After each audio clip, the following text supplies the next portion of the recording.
Welcome, everyone, to Welcome Change. My name is Simon Stumpf. I have the privilege of being with the Ashoka team and being in conversation today with Muthi Nhlema from Malawi, one of our new Hey Ashoka guys.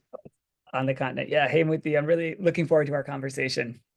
Uh, Yeah, likewise, Simon. It's always a pleasure to have a conversation. Beautiful. Well, so just a couple of quick notes on the shape of the space that we're holding today. We will be in conversation for a total of 30 minutes or so, and we'll open up the latter bit to questions. So if folks are joining live and have questions that are bubbling up for them, please share those in the chat. I think you should have a Q&A button on the bottom of your screen. But I think that's it in terms of setting the stage. Yeah. It's so good to see you. Hopefully we won't get any hard questions. I, on the other hand, hope we get some doozies. Muthi, Ooh, yeah. I had the privilege of getting to know you first as Muthi, as a person who was, sharing space at an event that Ashoka was convening for fellows from all over the world. Mm, And I would love if our listeners today had the same experience. They were able to get to know yeah. you, get to know sort of what moves you, where you're coming from, before we get to some of the themes that we've teed up in the introduction, water, the Yeah. future. Right? So Muthi, let's get to know you. You were born Yeah. and what do we need to know? Wow, do I really need to reveal my age, Simon? No, no, no. Okay, I I didn't say will say, when you were born, but you were born and then what happened? okay, well, there's one thing that's special about the day I was born. I was born on the 29th of August, which Hmm, is basically the same birthday as the king of pop. Yeah, MJ forever, right? Um, Yeah, I was born in Malawi and uh, grew up a lot of my life here and there in my early 10 years of existence, but I've spent most of my time here. I'm a civil engineer. hmm, I did civil engineering, but never practiced afterwards to the disappointment of my parents. sure. Actually, after I finished my civil engineering degree, I went to do the one thing no one expected me to do, and that was start a theater company. So I actually love acting. I grew up, I've grown up in a family of people who love movies. My Mhm. mother loves movies. Now she's in a sort of Indian Bollywood phase now. But Great. I come from a family of people who just love movies. So the stage was the closest thing in Malawi to being in a movie. So when I graduated from college, I didn't see myself becoming an engineer. Hmm, So I did the thing that I took a 2 year, yeah, 2 years gap to actually go and do theater. So I started a theater company with a couple of friends, learned a lot of experience in terms of organizational development, people hmm. management. You have no idea how hard it is working with artists. Yeah, yeah. Um, yeah, and then from there, I've sort of navigated, wasn't really sure about what I wanted to do with my life. I sort of went into formal jobs, Uh-huh. did some stuff in governance, in leadership, and then I finally came back to water. And of course, my Hmm. my father was happy. He said he's back to normal. He's back to his engineering ways. So I joined an international organization called Water for People. Was there for about 6 or 7 years. Hmm. And I kind of did reconnect with my engineering side a bit. And I was doing a lot of fundraising for this organization to do a lot of drilling Okay. across Malawi. And I felt I was doing a good thing. And then along the way, I discovered some very alarming information regarding water in my country, specifically groundwater. There was some data I came across that showed that the water table was dropping in some parts of the country, but Hmm. there wasn't enough urgency when I showed Hmm. that information to various people in different organizations. And that alarmed me that people were not alarmed. So I Yeah. said, I want to dedicate my life to addressing this one problem. And that's how I started BASEflow, which is the organization I'm running now, and the organization that Ashoka found me running to this Yeah, yeah. time. So that's who And I am. we're awesome with we're gonna dig in there. I want to just like stay in this sort of early foundational Yeah. experiences for just a bit more. You said you talked about going back to water. This was the work that brought me back to water, and you allude to a little bit like, the engineering background. But I wonder if there's a deeper story there? Like, what was the presence of water, or maybe more broadly, just nature, the natural world in your growing up years, that you returned to as a Mm, after a period of theater and working world? yeah. I think when I was younger, my father worked as an accountant in the Ministry of Water in my country. So I would, he would take me to his office and I would sit in the corner and just watch him work. I would see engineers walking down the corridor. I would, hear people, people talking about the water situation across the country.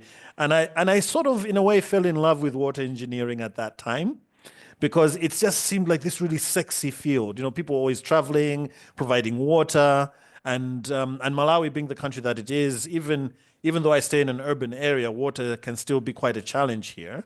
Mm. So I think walking with my father and going with my father to his, with him to the office and would go and have lunch afterwards and just meeting engineers, talking to engineers, seeing them work was where I think the seed of the idea was planted. And after college, and I think that was sort of the genesis Okay. of of my interest. Because Yeah. I mean, like most people, come on, like most people, we don't really know what we want to do after college. We kind of just fumble along. Yeah. But I think that seed was always there. And I think my father was always also nagging me as well to say you need to go into water engineering because that's where it's happening. And Okay. um, and I think for most people in Africa, this is something people in Africa will understand. Parents want you to be doctors, engineers, or lawyers. So Sure. so Sure, sure, so there was sure. that pressure for me to actually do that. So there was that kind of parental pressure to go into water, more for the financial. And then Yeah. along the way, I think the kind of personal crept in when Yeah. particularly, the point I made earlier, that yes, I was fundraising for this organization. We're doing all this drilling, providing water to all these people, and I Yeah. believed I was doing something good. Yeah. Because for me, it was not just about the money. I wanted to know that I was making a difference because that's kind of who I am as a person. Yeah. But then when I realized that there was a larger danger, that groundwater, which is something that a lot of people depend on in my country, was Yeah. potentially depleting, I felt Mm. that all this work I've done in fundraising all this money for all these wells will come to nothing in the next 5 or 10 years. So Right. I wanted to sort of get into that. But the seed of the idea, I think, was my dad dragging me to his Yeah. office. Yeah. Yeah.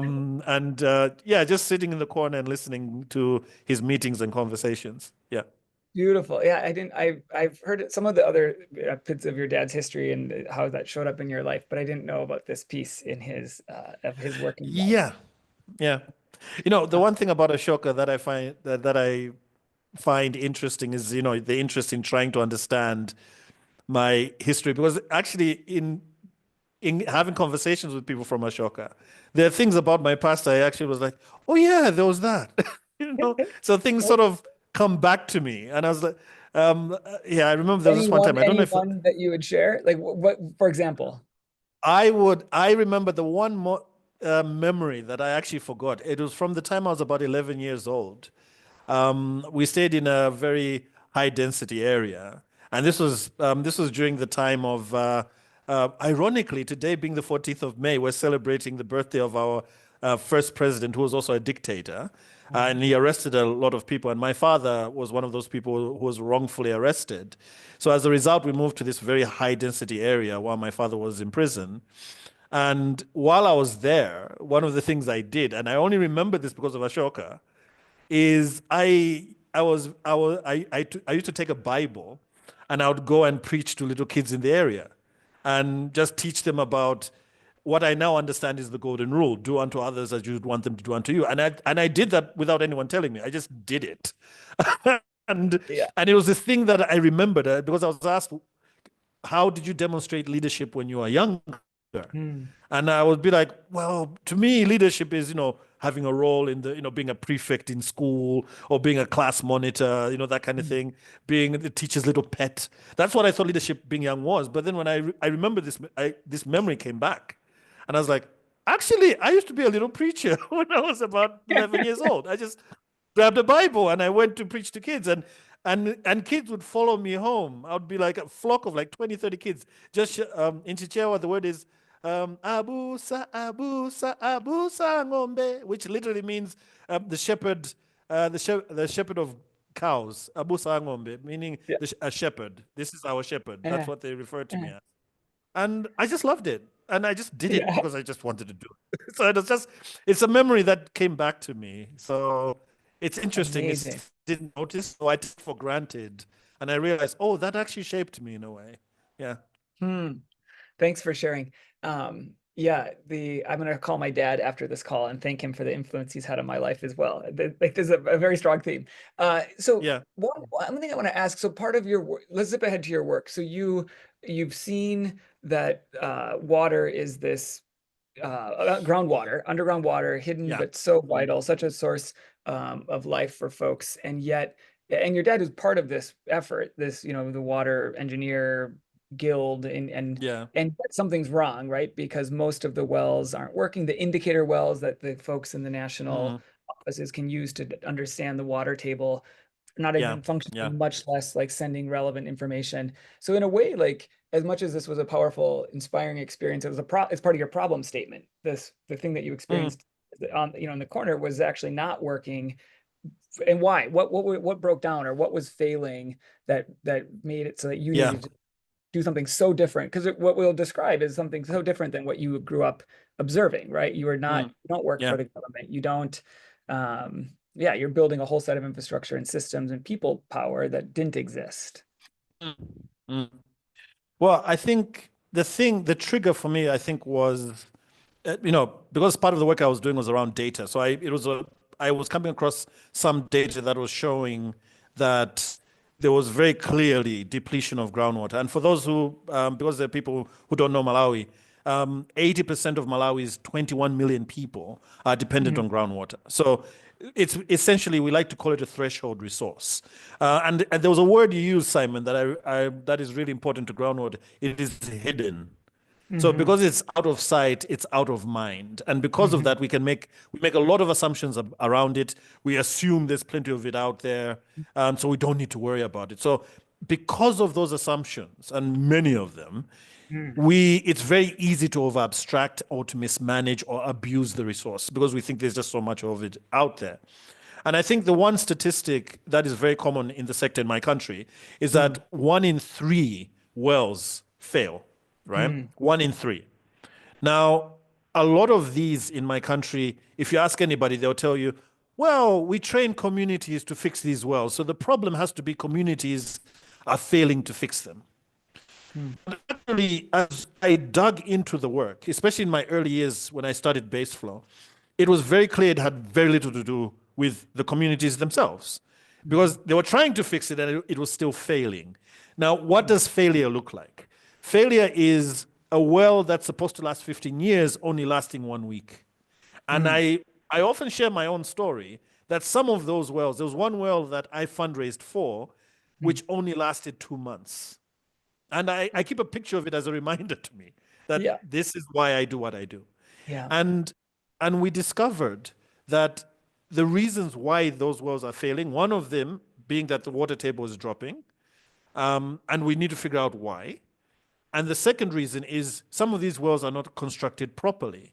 So you Mhm. have NGOs that are paying drilling companies for constructing wells not according to standard. Yeah. So, and I don't want to load people with too much, but Yeah. the thing that really grinds my gears, to borrow Family Guy reference, Yeah. but and it really makes me angry, like viscerally angry, is that a lot of organizations are very quick to blame communities when Mhm. actually some of the failure is due to poor construction. And some of that poor construction is because there's no supervision done, nobody supervises, and in some cases, the drillers don't know what the standards are, so they just punch a hole in the ground, and that's enough. So when the Mhm. well fails, we go to communities like, it is your fault. You need to repair Mhm. this the way we trained you to do. When actually Mhm. it's not their fault. So we have communities now with a burden that we've Yeah. given them, and we blame them for failing to keep something working that was already going to fail to begin with. So Mhm. that's the one thing that really got to me. that we're blaming rural communities for something that's not their fault. And it's got And a lot. Oh, go ahead, Simon. Yeah. no, I was just going to say, I've understood that you've also then, in terms of going to where the problem is, built a network of, or an association of well drillers. Is that right? Mm. Yeah, there are quite a few things that Yeah, yeah. there are quite I a mean, few among things other that we things, but I have guess done to yeah. Mm. sorry. Yeah, go Maybe ahead. there was Sorry, can you connection. hear me? My connection was acting up. Yeah. It seems good now. But I was saying, like, there are many, you bring a full suite of solutions, but just to make the point that Mm. you're not just shaking community members by the shoulders, you worked on building an Yeah, association of well drillers. You've advocated for and yeah. successfully introduced a We ministry for water. So you're operating at yeah, those levels and not just, again. precisely. You really know my organization, Simon. Thank you. I think yes, that once we got into the work, we realized that the problem was multifaceted. Hmm. Firstly, one of the major problems we needed to solve was we needed to have a ministry. We didn't have one that was dedicated to water because part of the problems were that wasn't that policy oversight for water specifically. It was Hmm. sort of couched in other ministries. So we, teamed up with a number of organizations. We were the first organization to put money where our mouth was, and we Hmm. supported a street protest to demand from Parliament to have a standalone ministry. And 9 months after that protest, we supported, and other organizations came together. 9 months later, we had a ministry. So that's Hmm. one problem solved. We realized, for example, we have drillers who don't know the standards, have crappy contracts, so they are incentivized not to follow standards. So we are, Hmm. at the moment, we're working with a drillers association that we're helping to build the capacity of so that they can advocate for their own rights. And as something you touched on a little earlier, we are introducing new technology to help monitor groundwater so we can know in real time what is happening with the water table level. And this is really important. It's not that Malawi did not have the wells, but because we didn't have a ministry, the wells that Uh-huh. were there became non-functional. They completely collapsed and they were vandalized. So now we're working with the ministry to revitalize that network of Hmm. monitoring wells across the country and bringing in new technology to make that happen. So these are some of the things that we're doing at multiple levels. And at Hmm. community level, maybe just this one last point, Yeah. we're working with communities to say, how can we recharge groundwater? So groundwater, we are trying to get communities to see that groundwater is your asset. It's your natural Yeah. asset. And we're trying to find the right incentives to get them involved with groundwater recharge. I don't believe, this is Hmm. something that happens in the sector. I don't believe that the poor would do something for free. I mean, I don't know why we do that. We just assume, oh, they'll do it for free. It's like, would you do it for free? No. So we're looking at trying to find what are the right incentives to get people in the rural areas to actually start getting involved in groundwater recharge and making a measurable and Exactly. tangible incentive to get them involved beyond money. I'm not talking about money, just finding the right incentive to get them involved. So Absolutely. those are the multiple packages of things we're trying to do to address this problem of groundwater sustainability. Yeah.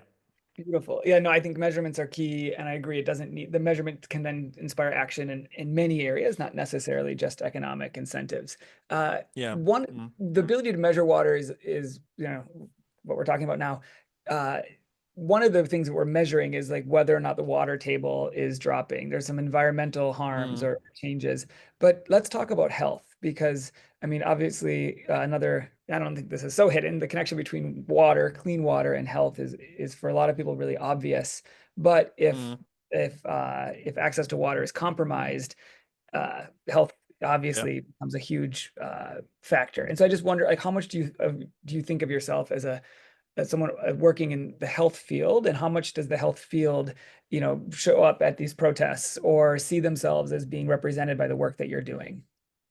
I was worried about getting hard questions from the listeners, and you're asking me a hard one, Simon. I I think it's hate a you for yes, no that. question. You just say, yes, I am part of the health sector, and we move on.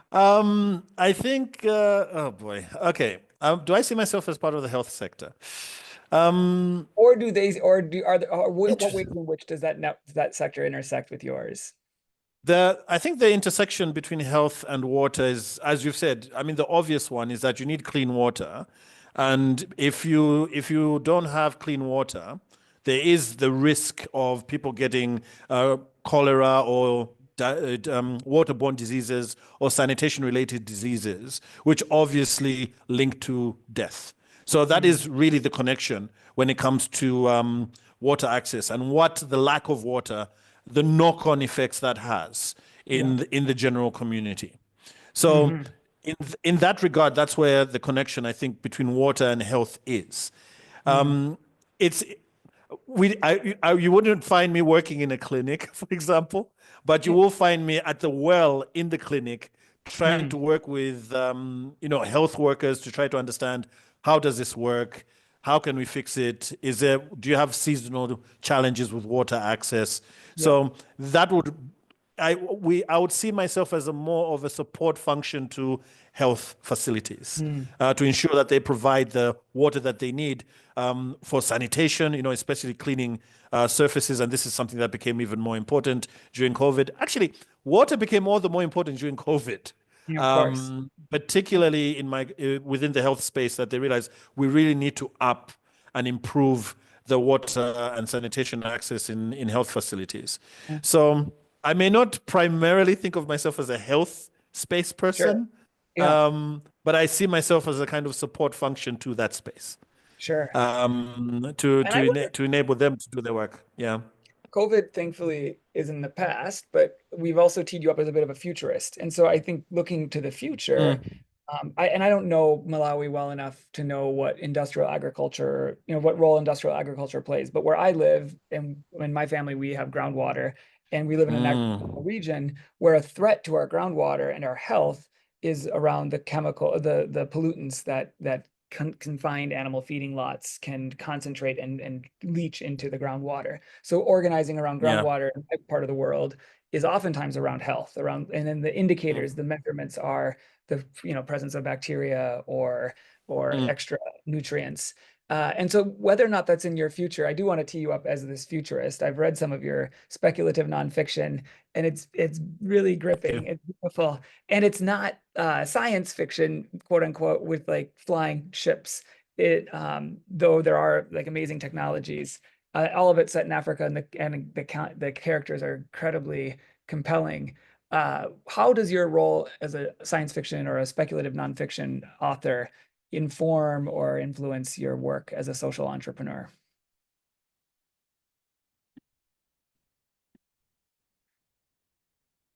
Muti, are you there?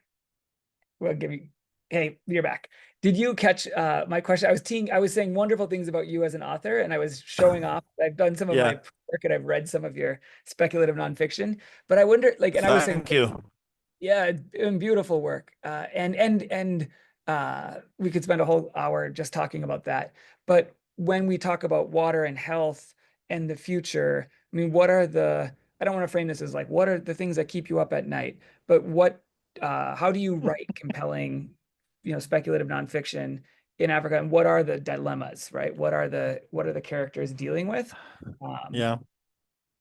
yeah, I take us think there. speaking in the context of environment, I mean, one of the speculative fiction pieces I wrote recently was actually about nature, Mm, and it's High Wraith, which I wrote last year.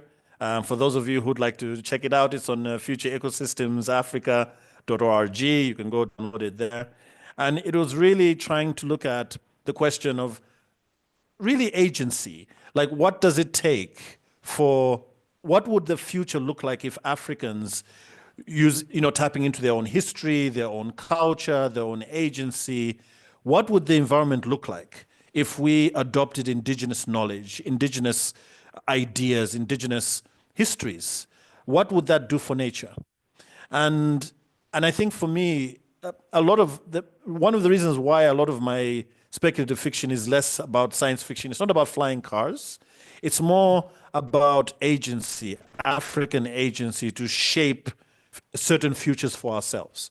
And I think within my recent speculative fiction piece, that was really apparent. And I had to really delve into, I really had to even decolonize myself in that process to sort of say, I sort of have this idea of what progress is.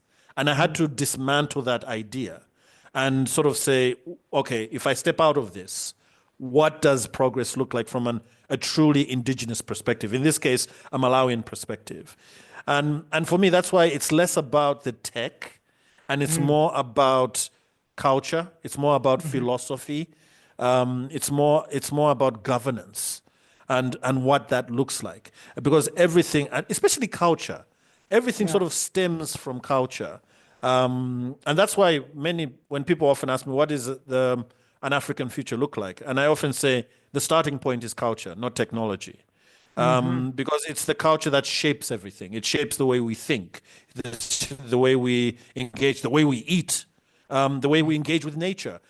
Even the very notion of nature is seen from a cultural perspective. I think the story that you read Mm, in within the African context, nature has uh, nature has agency, and that's why we should respect it. Because if we don't respect it, it will come back at us. So, from an African perspective, climate change is nature getting back at us for not respecting it or being in balance with it.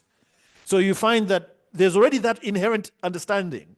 So, even the idea of that we need to adapt, we need to mitigate, it's not even a question because within Africa, the idea of being in balance with nature is already baked into it.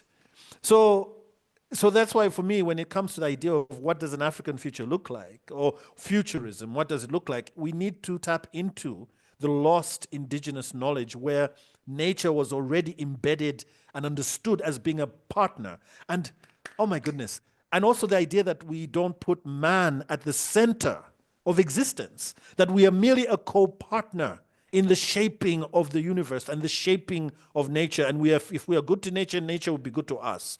The droughts, the flooding, the earthquakes, from a cultural perspective, of course, some of those are outside of our control, but from a cultural perspective, it's understood that it's nature getting back at us for not being in balance with it. mm, So, which is why for me, when it comes to futurism, what interests me is culture and yeah. and mysticism. Mm, That's why, for me, that's why I love magic realism, and beautiful. that's where that comes from. So Mm, I think, as a futurist, mm, my passion for futurism is more steeped in the cultural rather than the technological, mhm. and that's where that comes from.